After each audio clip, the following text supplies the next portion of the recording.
Hello, in this lecture I will try to answer on two questions. The first question is how the universe was created, and the second question is if the universe was created from nothing, then who created nothing? Okay, the answer to the first question, how the universe was created, is that the universe was created from nothing, that also called quantum fluctuations. I will explain what is quantum fluctuations later.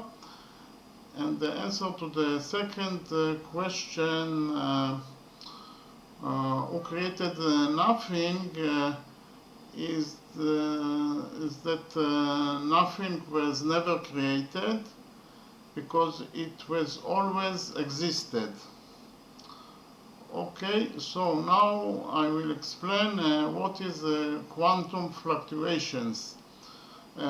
Quantum fluctuations is a change in the amount of energy in a point in the space.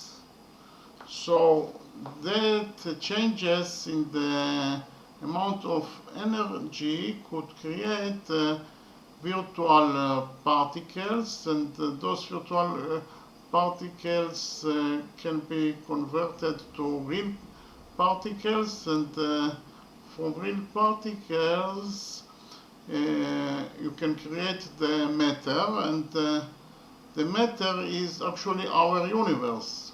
Okay? Thank you very much.